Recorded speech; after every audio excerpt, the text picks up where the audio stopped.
Hi, everybody. This is Corwyn. And I'm James. Yay, and thank you for listening to This Movie's Gay. Hey, guys. So there's not, nothing but... Why? You went back into the mic to do loud-ass laughs. Come on, man. This is episode 36, I think. Be professional. I just really hope I'm able to bring the same level of professionalism as a guest that Corwyn seems to be bringing. Oh, that was beautiful. I mean, I was trying to do the intro for 2 minutes and all of that happened. So, hello. Thank you. Amazing. I love it. We're not doing a take two. That's the intro this week. Yeah, it is. I hope everyone loves it. I think C will. C will tweet and be like, I love that intro, Corwyn. Oh, I thought you said Steve, and I was like, No, well, that person's C. in the room. I don't know if they go by Steve, though. He can't does talk not. yet. No. We haven't introduced him. More of a Steven. Speaking of Steven, Wait, since hold we on. ruined his name, we have a special guest this week, and I will allow him to do his own introducing, like the queen he is. Ciao. My name is Steven. Yes! You can't see this, but jazz hands galore. No, those are spirit fingers. I know these know. are spirit fingers. I have something before we get into the movie. Okay. Before you guys came over, I was looking on Yahoo and they had these mini AC units, and it made me think, I'm surprised I don't see more stupid people say, global warming could be solved with all these mini AC units. Just put those outside. And then it made me think back as a child. Do you remember those Sharper Image Ionic Breeze air purifiers? Oh, yeah. You were- put together a bunch of words that I was like, I understand the words individually, but together I have no idea what you're talking about. I mean, they were usually at our rich friend's house who we would immediately take our shoes off when we entered the door. But yeah, I've seen a few.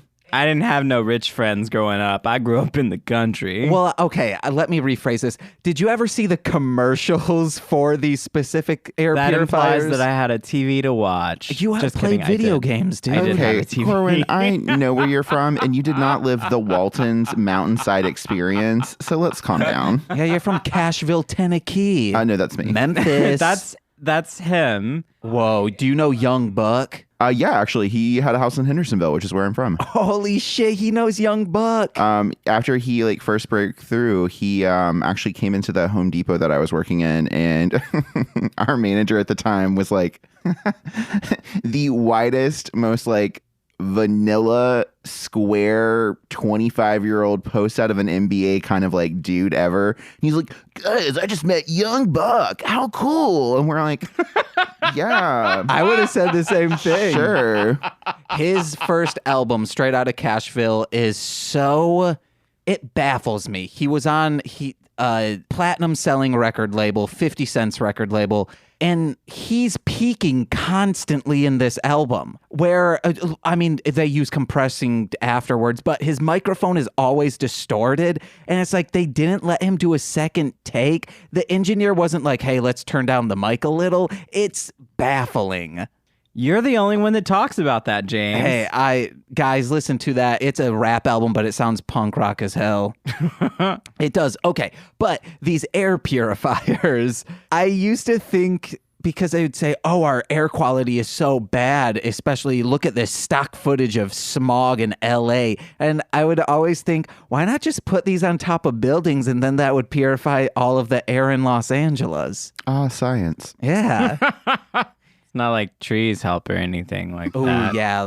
Or phytoplankton. Yeah, Come on. trees don't filter out all the bad stuff in the air at all. It doesn't convert carbon dioxide into oxygen. No. Moss don't do shit. You want to know what we Neither should does do? Phytoplankton. I know Hello, how to solve this. phytoplankton. Moats around every building. Put that plankton in there. First of all, I think moats are underutilized to begin with. So if that was your joke, I would agree. you came to the wrong spot. We are moat lovers. No, We want some I'm moats. being serious because, people will be like, well, why don't you put pools on the top of buildings? No. I'm afraid of leaking roofs. So A you moat put a is moat. just a pool around the building. Exactly. Swim away. Well, no, it's not for Can you swim with The ultimate power phytoplankton? move, though, is you have the infinity 360-degree rooftop pool and the moat. Yes. So the water's draining into the moat? Sure. Wait, I don't know what because an infinity pool goes off the edge, right? Yeah. I mean, haven't you seen that photo of that, like, they're supposed to be having that one in London or somewhere, and everyone's just like, okay, but how do you get into the pool? Because it's the entire rooftop is just the pool. Yeah. Like, you get into a little pool in the level below it, and then you swim up into a tunnel. see, I assumed it's like you got into this chamber beneath it. Yes. And then you pull a lever and it like reverse toilet flushes you up into the pool. Well, or all it would do is it would drain water, and then you can swim to the top. It doesn't like, need to propel you. It's like the life of a piece of poop in reverse. You just like get funneled up into it. I've experienced that, guys, before. The human is the poop. Is this the segue into our movie? Yes, it is. Oh my God. So we Sorry, spoiler alert. I just have one note that is so much poop. It was a lot of poop, which I have a note on that as well. Can I get into that? Before this that, minute? we haven't even talked what the movie is. Bye. They know the title. 9 minutes in, and we're finally saying the title. I mean, the Working episode 9 to is labeled the 5. title, but I want to say it. So the movie that we watched this week is Can You Ever Forgive Me? From 2018. I cannot, Corwyn. I cannot. I'm aware of that, Stephen. So Melissa know what you McCarthy is a And I'll star role. die knowing it. And Just kidding. I won't die. her house has a bunch of flies. And she thinks it's an exterminator problem. We find out her house smells, apartment, I should say, because there's a bunch of cat duty underneath her bed. And I have to say, like, I was kind of thrown off by that at first because it didn't outwardly look like a hoarder-esque home, No, really. the So home the looked- fact with the thing with the flies, I was like, okay, where is the thing going? Yeah. And like it showed around, like there wasn't a lot of clutter and stuff like that. So you're like, oh, her house is probably fine. And then they just showed up and they are like, oh God, it smells. And you're like, whoa, can she not smell? well, we She's become nose blind. did think the cat had passed away. Multiple times. Before we get any further, I do want to point out that if you are familiar with the website, Does the Dog Die? Whatever the website is, you should use it for this movie. There is a moment with an animal, a precious pet, that James had to close his eyes, and Stephen and I got through it to the best of our abilities. Because I'm afraid of Frank's mortality recently. He's getting old.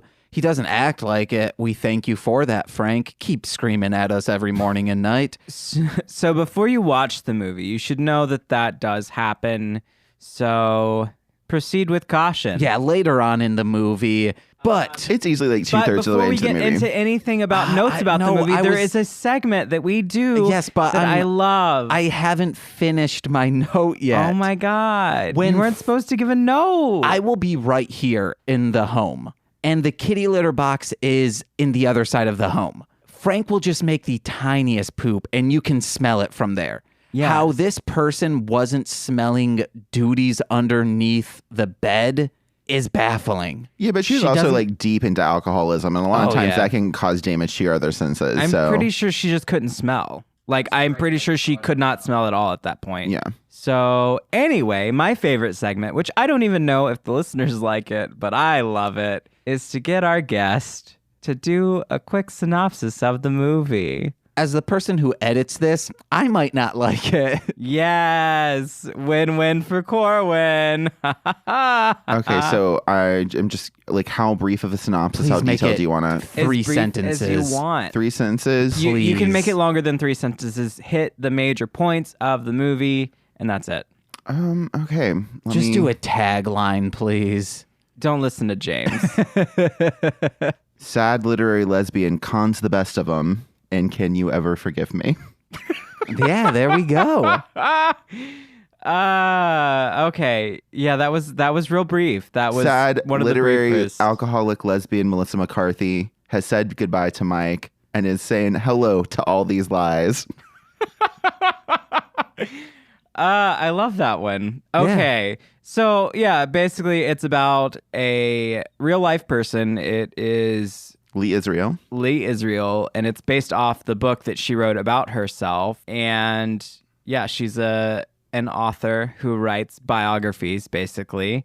And it's about her literary forgeries that she does. Spoiler alert, she's a biographer. She's a biographer, and then she wrote an autobiography. Oh, Spoiler wow. alert for a real-life person who existed before this podcast. We don't do spoiler alerts in this podcast. We just tell the movie. So while Corwyn was doing that summary that he just did, kept looking at me.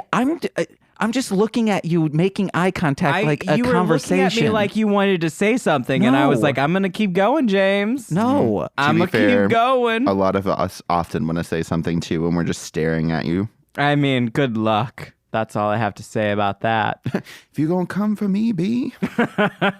Stephen, are you in Macbeth?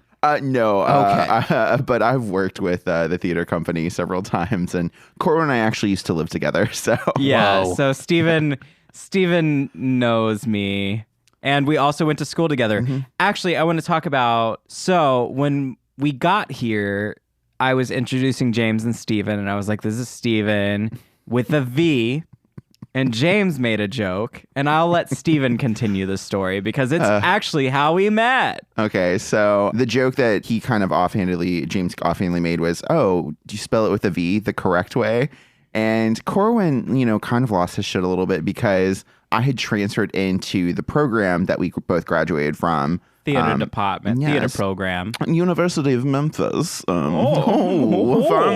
BFAs. BFA, so I'm a real artist.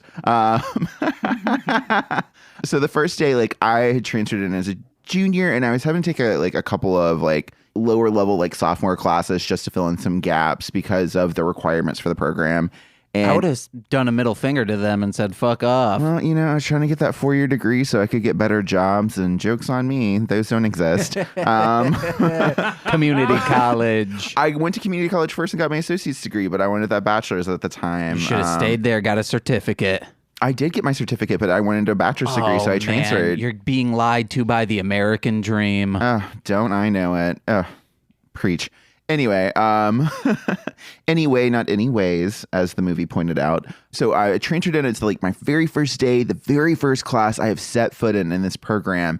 And my academic advisor just so happens to be the teacher for this class. And because I was living in another part of the state and going to a different school and working full time and all that stuff, I really never had a chance to come out and meet him in person. All of our interactions had been through email, not even a phone call yet. So I'm meeting him for the first time in this class, and he's going through the first day of class administrative paperwork bullshit. Oh, sorry. Are we allowed to curse? My bad. Oh, Yeah. absolutely. Okay, cool. Fuck yeah. So he's doing all that stuff, and he's and just to kind of preface more of this story, I go by my middle name. Steven is my middle name, but on of course, all the school paperwork and stuff, it kept popping up as William. So he was jotting a note for his semester notes that I go by Steven. He's like, do you spell it with a V or a PH? Oh, I almost forgot the most important part. This instructor's name is Steven as well, with a PH. And, he's an older gay man himself. And of course, I being oh, it's my first day in the department. I'll just make a strong first impression, whatever. I'll make an offhanded, sarcastic joke. He's like, you spell Steven with a PH? And I just go, never. I spell it the correct way with a V. And I, of course, am thinking oh, this joke is going to kill. It's going to land, whatever. I look around. Everyone is awkwardly avoiding eye contact with both me and the professor. And then I look up at him, and he's got that kind of and you're a straight dude, so you may not understand this reference entirely. There's this certain look that gay men will give either each other or just anyone who's really shaded them wrong of oh, really? Oh, okay. And this is just all over his face. And he's just oh, is that the correct way? And I'm just and at this point, I'm well, you've already started digging the hole. Might as well commit. And I was oh, yes. PH should never be pronounced Steven. Stefan. Or something like that. And of course, months later, as I get to know everyone, they're all no lie, that was one of the funniest things I'd ever see. I just didn't think it was appropriate to laugh. And I was you sons of bitches just left me out there to hang myself.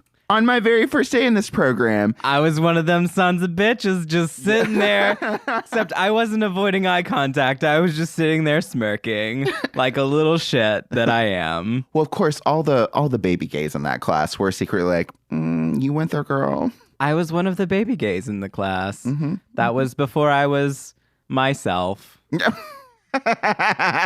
You were very quiet then, actually. What an apt way to put that. I will commend myself. You for were that. so quiet and reserved when we all first met you. And then you came out of your shell and introduced us to the real you. And, you know, the world's regretted it ever since. You know, it's our own fault. Not to victim blame, but we were asking for it. So you had it coming, Stephen. We had it coming all along.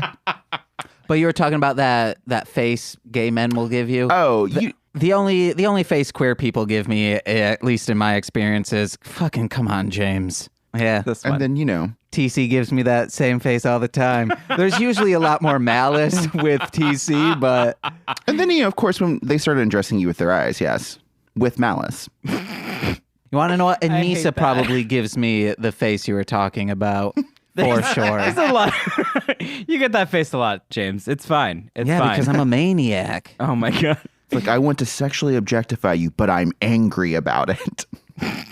Is that the face, Steven? I don't think that's the face. Literally what the description you gave sounded like, of like, whoa, that undressing with your eyes, but malice, like, oh, I'm attracted and angry about it. I think you're mixing up our descriptions, because my description was more like, the fuck you doing, James? Yeah, gotcha. Yeah, no, My that's bad. what I said. There was no undressing of eyes. Corwyn has never done that to me. I know for a fact. Never in my life. I once tried to Never in ask, all my years. I think it was the first eating out. I made a joke of saying, Corwyn, because there were friends rating each other, of just like, hey, do you think like I'm good looking? Not even in a sexual way. And I asked that to Corwyn, could not even get the question out. And he said, nope, not even going to say yes or no to this, James. No. And I was like, wow, thank you so much, Corwyn. I mean, I know you have some self-image issues, so I'm not going to add or detract from those. No, it was just a joke, though. And you're... I'm sorry. I love that it had the context of like, I didn't want to make you feel bad or better about yourself. That describes me to a T. Except when I laugh. Apparently people enjoy that, and I will continue doing that for you. I'm going to tickle you to make you laugh all the time. Get over here. I keep wanting to tickle Nicole, but she won't let me. So I have nowhere to... I was just giving the look to James again. I have nowhere to put James? this energy. Like, it's energy that wants to come out like this. There's nowhere to put it. Frank doesn't tickle. What's the from Commedia dell'arte, Arlecchino, is that it? The lecherous old man? That was literally the hand movement we had to learn for it. He would be a great lecherous old man character. Get you a big old mask. Frank doesn't giggle, so it's just scratching him. Well, we need to get you on stage in a big old lecherous old man mask. Can I tickle them? Also, I'm from Muskegon. Muskegon's famous for their tickling. I've heard, and that's I'm sorry, what? Setting. Wait, did I tell you that? You did. Oh, we've had this conversation. You said there was a whole documentary. There's a about documentary on HBO about tickling. Yeah. And we found this out because someone Nicole works with one day says, hey, you're from Muskegon, right? And Nicole says, yeah. And then goes, there's a tickling documentary and your town is prominently featured in it. So... This wasn't on the podcast, though. No, because I would have... Yes, it was. No, but me going into detail about it, I would have remembered editing it. It was in one of the very first episodes. Oh, no. I had recently talked about this to someone, and I think it was before a recording. I record too many podcasts. Quick thing. MMA is very popular in Muskegon. In order for people to, I guess, pay to, like, make a living wage, but also do this, there's like a black market. No, I'm familiar with this documentary. Like it was a big. Like, I've seen it. I've not seen it, but like it was made a big splash a few years back because it was this one of these like kind of like really well hidden secret fetishes within the gay community, and when it first like started getting like a lot of attention a few years ago, we were all kind of like, wait, this is a joke, right? Oh no, this is real. People, okay.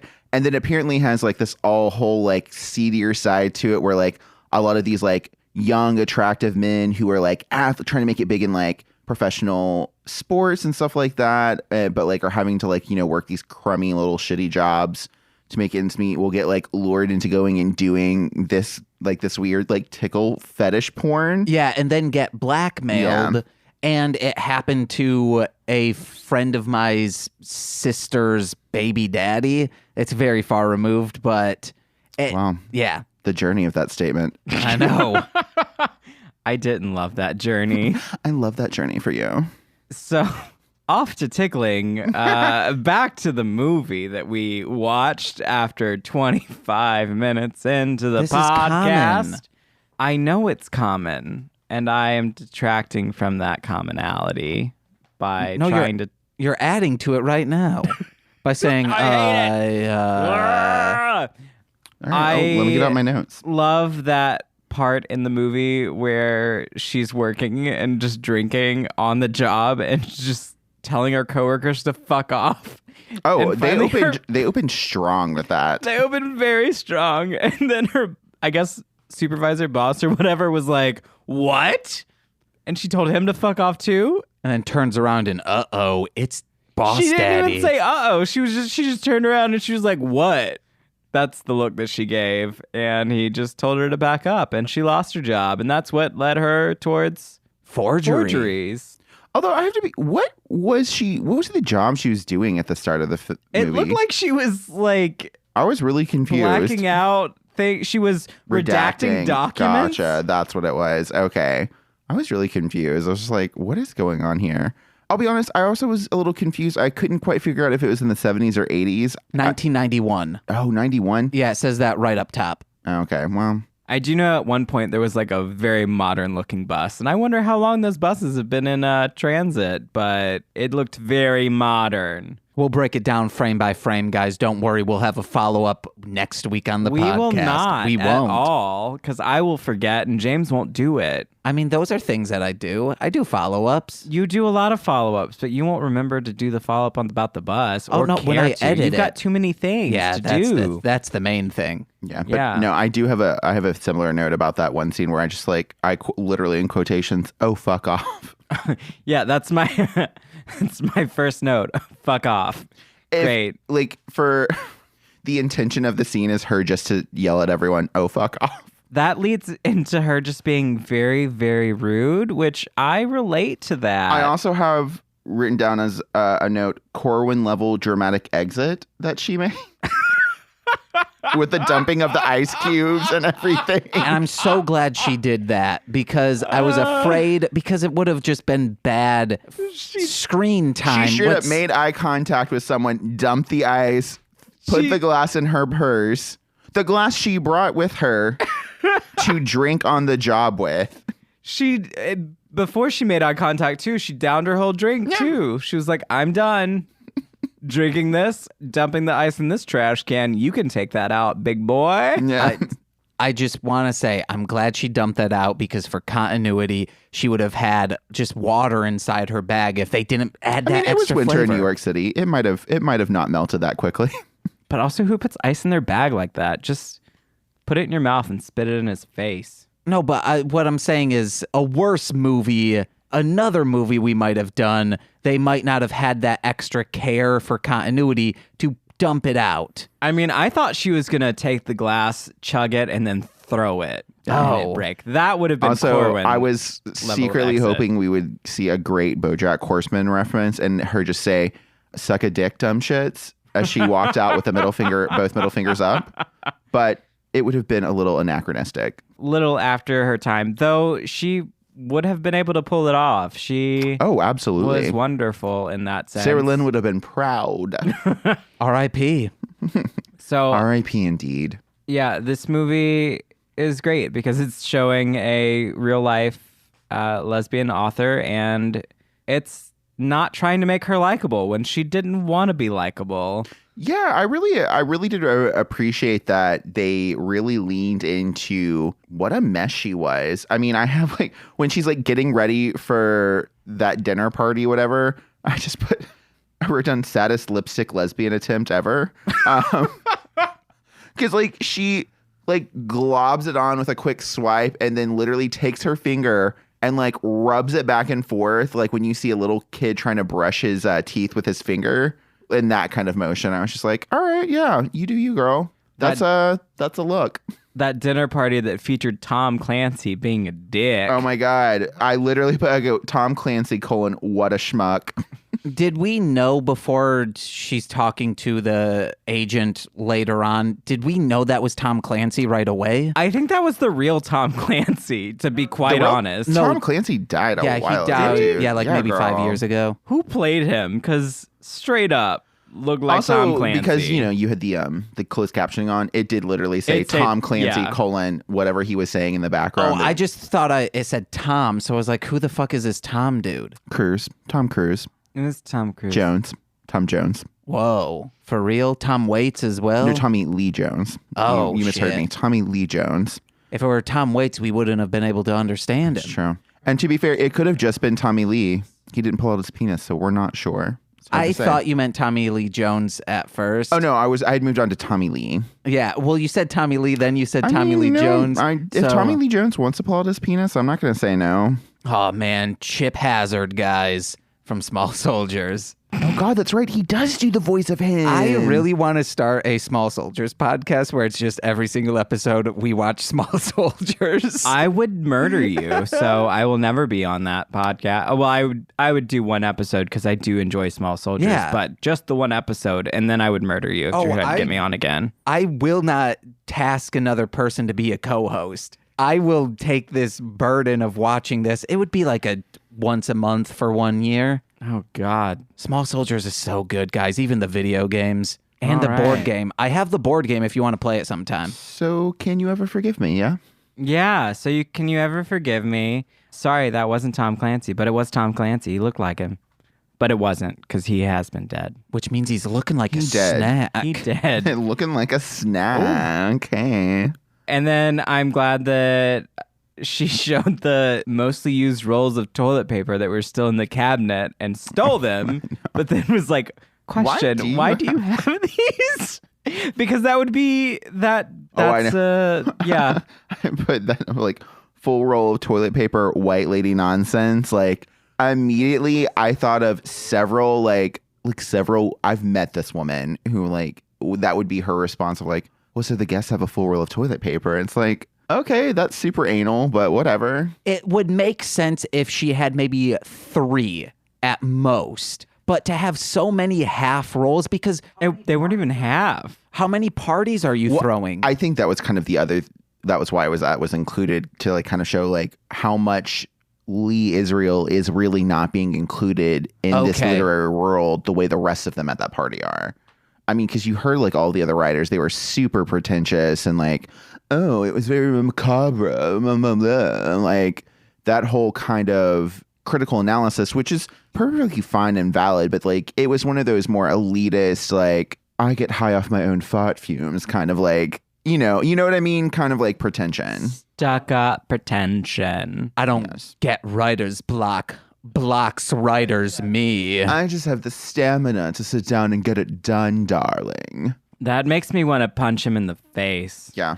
Can we like, he's dead. Can I get a necromancer up in here to revive his ass just so I can punch him in the face for that comment? Yes, Victor Sepulchrum. My character is a necromancer on Hit It and Crit It. Oh my God. So, yes, she steals the toilet paper and then steals someone's coat. I know. I loved that moment. She steals a lot. I was like, get it, bitch. It's funny that we've got 2 prominent queer characters and both of them are mess and they both are there to do crime and steal things. I kind of love the parallel between them being such hot messes and it being set in a time where the kind of, I think, general public stereotype of the community was that we were all just hot fucking messes who didn't have our shit together. It's like, we're leaning into the stereotype, y'all. We're reclaiming this. Reclaiming my time. Reclaiming my time. Reclaiming my stereotype. I haven't seen a portrayal of someone being that much of a hot mess in a while. I mean, plenty of our movies that we've watched, they've been a mess in a sense, but this one was like... truly unapologetically a mess, though. Yes. And that's what was great about it. You know, they didn't pull any punches. Like, they showed her warts and all throughout this movie. Yeah. I said while we were watching it, wow, she is so rude. I am so surprised she hasn't been caught by now just because of how rude she is. I know. She was insane. I love that, like, after she left that party, though, her like shit spiral of a life really started going down the tank, like going down the tubes. Yeah. It was the cat and not being able to pay rent for 3 months. And like, I have something on both of that. Is this how things used to work? Because being 3 months late in rent would never happen here. Well, it wouldn't happen in New York now, but like, you know, back then, like rent control and all of that stuff was so much more common still. And you know, like her landlord was in the building. Yeah. Like, and also think about like the culture around like rental agreements and lease laws and all of that stuff has changed so dramatically. I mean, that was almost 30 years ago now. But also having lived with someone that wasn't paying rent, it is a lot harder to evict someone than most people think. Okay. Wow. Really? It wasn't you. I know. Girl, I know. Do vets have balances? You've got to pay. Yeah, but you pay it after... Well, just like any other doctor visit, like if you don't have insurance, they'll be like, all right, we'll go and see you and then we'll bill you, like we'll prorate you and bill you later. And like it is then it's like any other bill, like a student loan even. It's like, okay, we're going to give you this service or whatever you need under the guise that you're signing this agreement that you're going to pay us. Oh, whenever we take Frank to the vet, we have to pay right away. I mean, there are a lot of places that do not now because... places have gone under from letting people pay after the service, you know, and then never getting their payment. We're going to start telling them, hey, talk to Frank about payment. Yeah. Frank got the doctor visit, not me. Then he'll go, I don't have a job. And then I'll scurry out because he's feeling okay now. His job is to look cute for you. Why aren't you paying him? He gets paid in a house above his head and much food. Frank, I'm going to talk to you about your contract. We need to rework that with James. Speaking of contracts, someone is finally in a play. I'm in a play, but it wasn't from you. It was from our wonderful guest, Brian Fruits, who I brought onto the podcast as well. And when am I seeing 10% of this cut? Oh, yeah. It should be in the mail. 10% of zilch is... No, hold on. You're getting exposure, correct? I need 10% of that exposure. Yes, the ultimate did you artist not see paycheck my Instagram exposure. takeover for Saltbox Theater Collective? No. Why didn't you look at my Instagram takeover? Because I put our podcast stuff all over it. Good. That's 10% of exposure for you. Yeah, but also shout out Marshland Monster. Oh my God. No. Shout out Hit It and Credit. Oh my God. I haven't been on it yet. I've got to do voices for it and then I'll shout it out. But you'll just be a character on it. I'm just kidding. I like that show. So I would shout it out anyway. Like right now it's being shouted out in a sense. But yeah, it is. Oh my God. If I was doing voices on it, that would be funny. We would just have you as, or I guess you could just be NPCs. That would probably be easier. Yeah. Instead of having to draw up a character and figure out what your background is. Why would I do that? Because I'm just coming on to do funny voices, and not funny voices, but good voices. The best voices, James. Come on. Actually, I wouldn't. I would like to reconsider this because if you talk anything above this, it will bleed into everyone else's mics because they are quiet little boys. So I have to crank their mics so much. So you'd have to record me in the background. You would have I'd headphones be in the closet. on. Yes, and you would be in a different... No, you would have to be in a different room. I'd have to be in a different apartment. Yes. I'm too loud. No, I'm used to holding back on the mic when I'm speaking. I can talk quietly. I can do voices quietly. Ooh, the quiet boys will appreciate it. So, anyway, that movie, yeah, she's rude. Yeah, that happened. Yeah, but you know what? she did give us one of the cinematic gifts that is truly possibly the greatest gay dive bar ever recorded in cinema. Beautiful. Yes. I want to go to that bar. I do too. I love a good divey bar, and especially a good divey gay bar, because I feel like they're hard to find. I have a few quotes. So we do have a gay character who is prominent in the movie as well, Jack Hawk, and who is a real dude apparently. Real dude. He passed away due to medical complications of the time, which you can guess what those probably were. No, I don't know. HIV and AIDS complications. It's pretty implied. It was weird because like they never did that said it, but one it was reference at the very end when they meet up again. Not to get too far ahead of ourselves, I found that a little. Oh, okay, that kind of came out of nowhere. It's like, did you guys include it just for the one joke of, well, you did fuck your way through all of me? I know that was the only reference to him. I was just like, okay, yeah. Because they didn't outright say, well, like, because there was no mention of like any concern while he was like out courting that one like hot young dude. Sorry, there's a cat. But yeah, no. Anyway, though, the dive bar is fantastic. I'll go to an equivalent of it when I'm in New York in a few weeks. So yeah, Cubbyhole, shout it out. Can I say something about that guy? Yeah. Sure. Smoking in movies makes a character cool. I have this note down twice. His introduction was, oh my God, Lee trying to remember where she knew him from. Yeah, in the party, because she's like, something happened at that party. I can't remember. And then she's like, you're the guy that pissed in the closet. Pissed in the closet. And he's like, ruined what? thousands of dollars worth of furs. These old, rich, like hoity-toity white women were angry and just livid that their expensive, disgusting furs were reeking of piss, and they said it was so bad that dogs followed them home through the streets of New York. That happened to my friend once. A friend who we don't like was staying the night at his house. They got drunk, and in the middle of the night, he was in his room sleeping, and he hears the door open, and then someone walked towards his closet, and he's like, dude, what are you doing? And the drunk person was like, oh man, I'm going to the bathroom. And he's like, you're not in the bathroom. Yeah, man. And he starts like trying to pee into this closet. Yeah, I'm not gonna lie. If I ever have any of my friends who are drunk enough to start doing that, I'll resist it, but I'm gonna want to just haul off and slap you or punch you in the face. I think he did also try to pee on the bed, so there's layers to this story. The face. That's disgusting.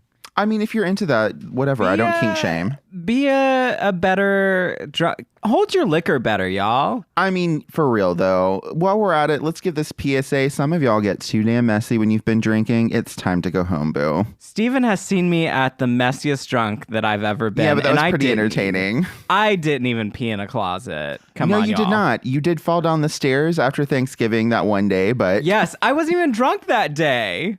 I just fell down the stairs. I fell down the stairs a lot. Are you sure you weren't a little drunk? Yeah. Girl, you've been partying with Terry and Nick. Are you sure you weren't a little drunk? Yeah. Hey guys, just be straight edge like me. And then you remember the time we got back from Memphis, we drove back and I was completely sober and I fell down concrete stairs at that point. That's true. I'm just real bad at stairs, y'all. You're just talented. I'm talented at stairs. How come you haven't fallen up or down the stairs? You have to I come here. have tripped down your stairs many times. Oh, because I don't see you go downstairs. You don't. And also you walk in front of me going up, so you don't see me tripping up either. Oh my God, sorry. I just remembered one other note about like the introduction of Jack Hawk. It's when he and Lee are both talking about they couldn't remember if this one woman they knew was dead or had moved to the suburbs because, as he said, I can never tell which one is which. I get them mixed up all the time. And then he was like, oh, she got married and had twins, and Lee just without even the slightest hint of anything other than just dry deadpan delivery. Better to have died. Beautiful. Which like is a real mood lately. And as far as like her crimes go, I'm not even mad about them. You go ahead and forge those literary letters. You bamboozled and swindled rich, pretentious white people? Oh, what a crime. What a crime. She didn't go to jail, though. She had 5 years probation and white lady house arrest. Privilege is a real thing. I'm surprised she didn't take those letters and then publish them as a satirical book. She talks about the letters in her book that she wrote about her autobiography. Oh, she's always pretty I think in the book, she was pretty upfront. She's like, I'm proud of the work I did. Yeah, she said she was a better Dorothy Parker than Dorothy Parker. Yeah. So why not take those 400 pages? Because I think she was also either taking pictures of them or screen grabbing them. Oh, but she would have thrown them away when the government said, don't destroy any evidence. Don't destroy any evidence. Cut to her literally getting rid of every piece of evidence. And that was real. That was the real thing that she did. She did it, which it's like, are y'all stupid? You just told someone, here's your court summons. Don't destroy any of the evidence. Just bring it with you. Like, she destroyed all that evidence. There was a story I love at the end that I think it sort of points to her being so proud of it whenever she saw that letter that she wrote in that shop being sold for $2,000. And she wrote a letter like, oh, got ya. Got him. Yeah. Got him. Got him. What story were you starting to discuss? It doesn't matter. Okay. So I also have, let's see. You can be an asshole when you're famous. Yeah. That was a great one. You can be an asshole when you're famous, but when you're unknown, you can't be such a bitch, Lee. Yes. And Lee saying, we broke up because she wanted things. Yeah. Basically, her girlfriend at the time wanted an honest, healthy, adult, functioning relationship. And Lee was like, yeah, that's going to be a no for me, dog. I'm tapping out, bro. Jack Hawk flirting with the server. Oh, my God. How sweet is your cinnamon roll? Although I was a little thrown with the flirt back of like, I mean, if you don't eat it, I will. I'm like. Yeah, I was like, what? Okay. He hit and he hit. It wasn't a miss that time. I know. Well, no, it was just that I was like, I mean, if you don't eat it, I'll eat it myself. I'm like, so if he doesn't, you're going to blow yourself? He's implying he's very flexible talented. and he's got a long dong. I mean, good for him. Then I have her apartment is disgusting. We just need to point that out again. It was disgusting. Disgusting. Poop under the bed. Disgusting. I have something to say after. Oh, also, before we get back to like the severity of the grossness of her apartment, though, that one drag performance in that like upscale gay bar, I just have Sasha Velour in 40 years ? Yes. Do you see what I mean, though? It was like giving me some like regal Sasha Velour in her 60s vibe. Like, it was a good performance. It was a great performance. The club singing. I wanted to give a shout out to how phenomenal, like, when you talk like old school drag, like that is like, it was just so perfectly encapsulated in like that brief scene. Also, the subtitles were not problematic. They labeled that person as woman. Yay. I appreciated that. I did notice that, yes. So after her and Jack drink for the first time, they're like, oh, the day's young. They have an establishing shot using the moon to show it's nighttime. Mm-hmm. However, the moon can be out during the day. You shouldn't use that as an establishing shot that it is now nighttime. Just show the nighttime. Yes. Okay.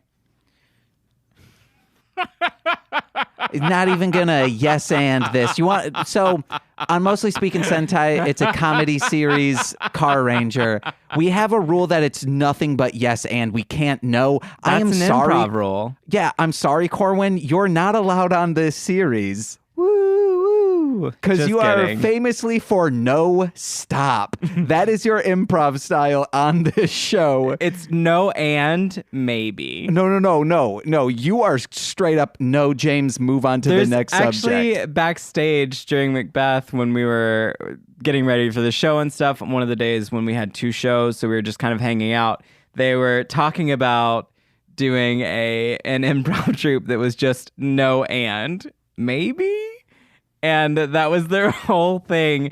And for some reason, when they started talking about it, I thought I heard them say Corwyn. And I was like, what? And they were like, well, this fits you. It's like, yes, it does. I don't even, how would no and maybe even, I know there's no but. You're overthinking it. You're I know. overthinking it too much. Because I'm trying to go with the bit and No, figure it James. out. No, but you're... No. And back to this movie. Yes. I'm all out of notes. I Wow, have I took a another lot more note notes. that it's not my job anymore to talk you off the ledge. It's exhausting.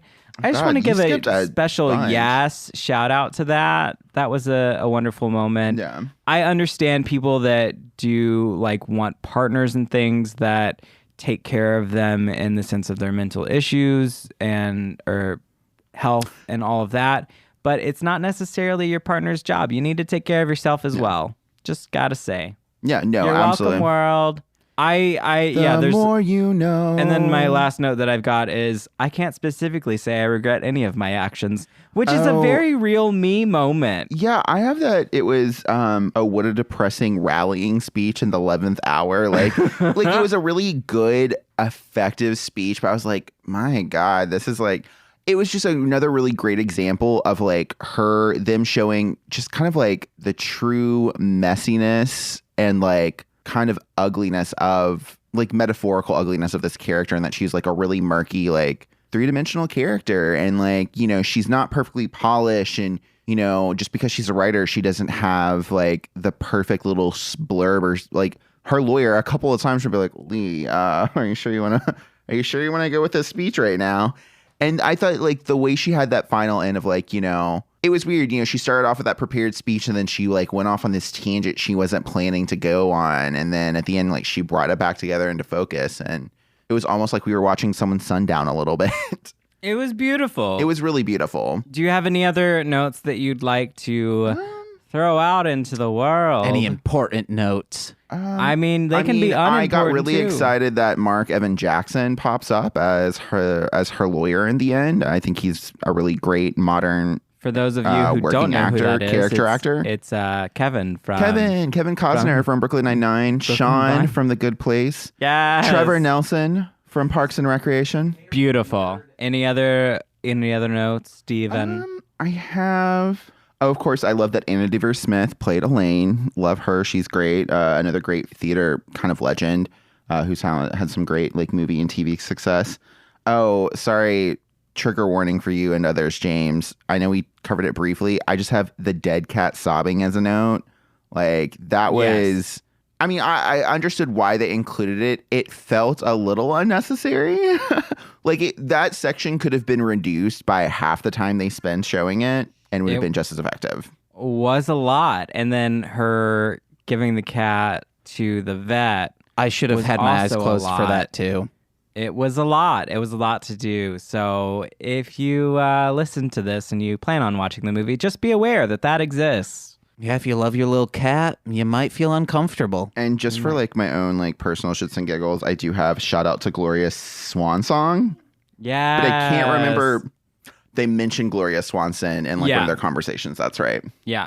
Um, And then I turned to you and said, Gloria Swan Song? Because that's someone we know. Oh, Friend. I have one moment in the last scene of the movie, with like Jack and Lee's like final meeting that's shown in the movie. I just put Jack's being this bitch yet again. Like 'cause he's Jack's like, on his shit. Little did he know he was never off of his bullshit. Yes. I just love that he's like, oh, you know, it was really inconvenient for me. I moved some meetings around for you. I was just like, girl, sit down, have a seat. The And then drama of it I just all. love that, like the whole, like that last scene, like there was this, it kind of had the great subtext of like one last middle finger, like because she was supposed to be in an AA meeting and she's at the Yeah. bar. But also I love that moment where she was like, she just starts laughing and he's like, what? And she's like, sorry, I just had the urge to trip you. You know what? And I'm like, that was also a me moment because I've said I've told so many people that I'm like, sorry, I just really had the urge to like push you. I just love that, you know, say what you will, like, you know, oh, they were horrible people. They were, you know, did such shitty, terrible things. I think they conveyed that there was however short their friendship may have been, it seemed like there was a real true understanding of who each other was and respect for it. There seemed like an unusual honesty and bond between them that they didn't usually grant many people between either of them. And I liked it that, like they clearly parted for good at the end, but like, it was a real men love men and women love women bond. Yeah, it was nice. It was beautiful.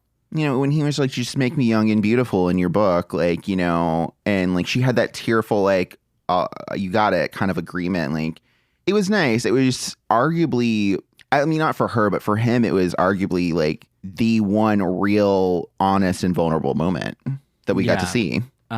Beautiful. Can you ever forgive me? For wasting my time, never. Yes, I love it. Would you recommend this movie? Is there any other? I would recommend this movie. I didn't have an opportunity to watch it during the last Oscars cycle when it was, getting all the buzz and nominations. But, my roommate saw it and he had really recommended it. And I usually trust his movie judgment. opinions. Yes. So, yeah, no, I would definitely recommend it. I think especially if you are a member of the LGBTQ community, I would say it's worth watching just because while it's not directly about our community, it does tell the story of two of our members, I think, in the movie. Yeah. At a time when we weren't encouraged to, be ourselves and look out for number one. We were kind of expected to keep your head down, stay behind the scenes, which they kind of were doing, but in a way that we haven't seen before. You know what I mean? Yeah. This movie, I picked it because it's one of those that's about a real life person who is in the queer community. And I have never seen this kind of queer story told before. Let me say that. That's one of the reasons that I was like, yes, I kind of want to do this movie. So it's weird. It's a gay movie, but it's not an inherently gay movie in the traditional sense. Yeah, it's not Eating Out or That's for sure. Or Love, Simon. It's not It's not anything like that. And to that extent, it's not even, a Brokeback Mountain or a Milk, if you will. Yeah. Yeah, because there weren't any real love interests. Well, there was the quick bookseller and her relationship with Elaine that she kept going back to. That was interesting. I found it the brief like kind of courtship with Anne the quick bookseller. It was fascinating. I think it humanized Lee in a lot of ways that the movie wouldn't have been able to do had they not included it. So I liked it.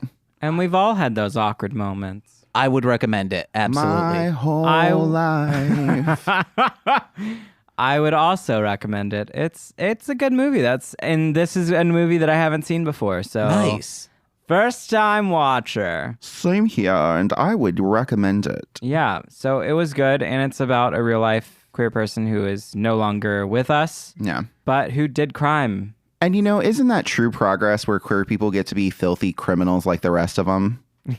That isn't criminalized just for their queerness, but it's criminalized for actual criminal behavior. And it isn't a sex-related crime. Yes. Beautiful. Love it. Scam it. This movie's gay. This movie's gay. This movie's gay. So, yeah, I definitely recommend it. And the final, I guess, did anyone have any final thoughts about I do it not. Or anything like that? You don't have to. You can say no. I'm excited for the sequel. It's Can called... you ever forgive me again? Subtitles: Be Gay, Do Crime. I'm just gonna get that tattooed on my chest. Can you ever forgive me again? : Be gay and do crimes. Yes. So really recommend it. And I guess do you have any plugs or anything you want to talk about, Steven? I would just kind of plug, shout out one of my favorite Chicago area theater companies, Saltbox Theater Collective, is currently doing a production of Macbeth, which I had the opportunity to see not but 2 days ago. And it was really great. It's a 95-minute production, which I'm sure a lot of people are like, the story of Macbeth in 95 minutes. It can be done, people. You get everything you need to from it without all that boring filler. Yeah, and when this comes out, there will be one more weekend left. So go and get your tickets. Get them ticks, Sawbox bitch. Theater Collective. saltboxtheater.org. That's our website. You can also get tickets on Brown Paper Tickets and hottix.com, correct? Yes, Brown Paper Tickets and Hot Ticks. It's at the Edge off Broadway. Shameless plug. I've been plugging away the podcast on my theater company's Instagram and stuff as well. So I've seen. So y'all should check that out too. And always, vertical integration. As always, follow us on Twitter at This Movie's Gay, and follow Saltbox Theater Collective as well. And yeah, those are my plugs. I can't. Do you have one more? Else. My last plug is just the same. Macbeth. See me in it. It is one last weekend. Hey guys, something about the other podcast, maybe? No, follow Corwyn on Twitter and Instagram. Oh yeah, at Corwynning. That's his name with ING. Hey guys, I've plugged the other ones. Listen to my weekly podcast, Hit It and Crit It, mostly speaking Sentai, What the Hellmouth. You can find information about that either by searching them wherever you're listening to this at, or by going to mlmpod.com, or go there, you're already there. Listen to my rap musics under the rap alias Marshland Monster. You can download all 7 of my CDs for absolutely free. That's all I've got. And special thanks to Steven for joining us last minute. Thank you for having me. It's been a blast. Of course. It's been a gay blast. Yeah. Wait, one quick thing. We're hawking CBD oil. There's links in the description for real. Hawking it. Man, I'm waiting out for January 1st, 2020 for that Chicago. THC. Ooh. It's going to be legal here. Speaking of, I need to run home and hit that bowl again. All right, guys. I've been James. Do we do that? Or do we just say bye? Okay, yeah, I've been James. I've been Corwyn. Bye. I'm Steven and will continue to be. Yay. Bye. Bye. I'm doing a quick one. Bye-bye. Bye. Wait, she's Russian? Melania? Yes. She's Eastern European of some kind. Whoa. All right, today. What? No, we'll do the intro in a second. Okay. I thought you were like, okay, this is the intro. It's you today. I know. I was gonna do it, and then you started talking. You guys can edit around this, yeah? Oh no, I don't know how to edit. I know that was the joke. Ron, you can take this out in editing, right? Jesus. This has been a Marshland Media production, produced by James McCullum. For more content, please visit mlmpod.com. To support our network and have access to exclusive podcasts, head over to patreon.com/MLMpod and sign up today.